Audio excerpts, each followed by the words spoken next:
السلام علیکم and hello every one. آج میں آپ سے چکن چلی کی ریسیپی شیئر کروں گی. اسے بنانے کے لیے سب سے پہلے میں نے چکن جو ہے وہ بائٹ سائز میں جو ہے وہ تھوڑا سا اسمال سائز میں جو ہے وہ چکن کٹ کروائے تھے. Bone less and bone with bone دونوں بھی جو ہے وہ اس میں چکن ہے. تو یہاں پہ یہ 2.5 kg میں جو ہے وہ یہ چکن ہے. تو آپ نے اگر 1 kg کے لیے آپ کو بنانا ہے تو اسی حساب سے آپ مسالے ایڈ کیجیے. میں نے یہاں پہ جو ہے وہ 1.5 اسپون جو ہے وہ black pepper powder and 1.5 spoon green chilli red chilli powder جو ہے وہ ایڈ کر دیا تھا. اینڈ ساتھ میں ہم نے یہاں پہ سالٹ بھی ایڈ کر دیے. اینڈ ونیگر اس میں 1 اسپون جتنا ہی میں نے ایڈ کیا ہے بیکاز آلریڈی میں نے ونیگر سے ہی چکن واش کی تھی. اینڈ سویا ساس یہاں پہ 2.5 اسپون جو ہے وہ میں نے ایڈ کی تھی. اس کے ساتھ ساتھ یہاں پہ میں نے ادرک لہسن کا پیسٹ ایڈ کر دیا 2.5 اسپون. اینڈ ادرک لہسن کا پیسٹ ایڈ کرنے کے بعد ساتھ ہی میں نے کارن فلاور اینڈ میدا بھی جو ہے وہ اس میں ایڈ کرنا ہے. تو وہ جو ہے وہ میدا اینڈ کارن فلاور یہاں بھی دونوں اس میں اپنے جو کارن ہے وہ فلاور اکول کوانٹٹی میں اینڈ ہی رکھنا ہے. میدا دونوں جو ہے وہ ہمیں ایکول کوانٹٹی میں ایڈ کر دینا ہے. ساتھ ہی ہم اس میں ایک ایگ بھی جو ہے وہ ایڈ کر دیں گے تاکہ اچھے سے جو ہے وہ مکس ہو جائے, اچھے سے بلینڈ ہو جائے. اور اس کے ساتھ ساتھ ایک چیز ہے جو ہم نے سورہ بقرہ کی لاسٹ آیت کس وقت پڑھنا ہے, جو بہت سے لوگوں کو یہ چیز پتہ نہیں ہوتی ہے. اینڈ کچھ لوگوں کو پتہ بھی ہوتی ہے بٹ وہ پڑھنا نہیں چاہتے یا پڑھ نہیں پاتے ہیں. کوئی سچویشن ایسی کریٹ ہو جاتی ہے تو وہ نہیں پڑھ پاتے. تو اس کے لیے میں صرف یہی ایک چیز بولوں گی کہ کوئی بھی سچویشن, کوئی بھی مومنٹ, کوئی بھی ڈسٹربنس یا لائف کی کسی بھی طرح کا مسئلہ ہو جہاں پہ کسی کے پاس اگر کسی کو اولاد نہیں ہے یا کسی کے پاس رسک نہیں ہے, یا رسک تو سب الحمدللہ سب کے پاس ہوتا ہے. ایسا ہوتا ہے کہ ایک ٹائم ایسا ہوتا ہے کہ کہیں پہ کام نہیں ہوتا ہے یا گھر میں کچھ ماحول ایسا ہوتا ہے جو بہت ڈسٹربنس ہوتے ہیں فیملیز میں, آپس میں انڈرسٹینڈنگ نہیں ہوتی ہے یا پھر آپس میں جو ہے وہ ایک اس طرح کے معاملات ہوتے ہیں کہ ہم اپنے ہی گھر میں جو ہے وہ اس طرح سے پریشان رہتے ہیں.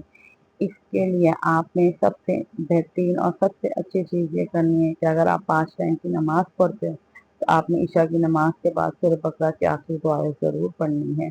اور سورہ بقرہ کی آیت کے لیے یہ بھی آتا ہے کہ جو انسان رات میں سونے کے وقت سے پڑھ لیتے یہ اس کے لیے کافی ہے, اس کے لیے کافی ہے. اور کافی ہے سے مطلب یہ بھی ہوتا ہے کہ ہر وہ چیز جیسے شیطان سے پروٹیکشن کے لیے اگر ہم پڑھ رہے ہیں یا ہم کسی بھی نیت سے ہم پڑھ رہے ہیں تو اللہ تعالیٰ ہماری نیت کو اس مطابق انشاءاللہ ضرور قبول کرے گا اور ہمیں ضرور اپنی حفظ و امان میں رکھے. اینڈ ایک چیز ہے, اگر آپ نماز نہیں پڑھ رہے ہو اور آپ کو لگ رہا ہے کہ ہماری لائف میں ڈسٹربنس ہے تو نماز ضرور آپ قائم کیجیے, کیونکہ سورہ بقرہ کی لاسٹ آیت اینڈ نماز اللہ تعالیٰ نے آپ صلی اللہ علیہ وسلم کو شب معراج پر جو ہے وہ گفٹ دی ہے. یہ ایک تحفہ ہے. اگر نماز ہم اس طرح سے پڑھ لیں کہ نماز ہمارے لیے گفٹ ہے تو نماز ہمیں کبھی بھی بھاری نہیں پڑے گی. ہمیں کبھی یہ نہیں لگے گا کہ ہمارا دوسرا کام رک رہا ہے یا ہم یہ کام چھوڑ دے پہلے وہ کام کر لے. تو ہم کن کاموں کے پیچھے بھاگ رہے, وہ سارے کام تو ہمارے وقت کے ساتھ ہو ہی جانے ہیں. اور اگر نہیں بھی ہونے تو وہ کام ہو جائے اور نماز نہ ہو تو پھر وہ کام کر کے ہمارا کوئی فائدہ نہیں ہے. تو اپنی نمازوں کو پلیز آپ جو ہے وہ اسے نمازوں کو صحیح ٹائم پہ ادا کریں اور نماز کسی بھی حال میں کسی بھی صورت میں نہیں چھوڑے. جب ہمیں یہ چیز بتا دی گئی ہے کہ ہم بستر پہ ہے, ہم اس حالت میں ہیں کہ ہمارے جسم ہمارا ساتھ نہیں دے رہا, ہم بیمار ہیں, ہم اس وقت بھی ہمیں لیٹ کر نماز پڑھنے کے لیے جو ہے بتا دیا تھا کس طرح سے آپ جو ہے وہ اس پوزیشن پہ نماز ادا کر سکتے ہو. تو سوچئے کہ نماز ہمارے لیے کتنی امپورٹنٹ ہے. ہم نے نماز کو جو ہے وہ سائڈ میں آج ہم نے رکھ دیا ہے اور باقی سارے کام ہم پہلے کر لیتے ہیں کہ ہمیں لگتا ہے پہلے ہم کھانا پکا لیں یا پہلے ہم گھر کے دیگر کام جو ہے وہ پہلے ہم کر لیں, اس کے بعد ہم نماز پڑھ لیں گے.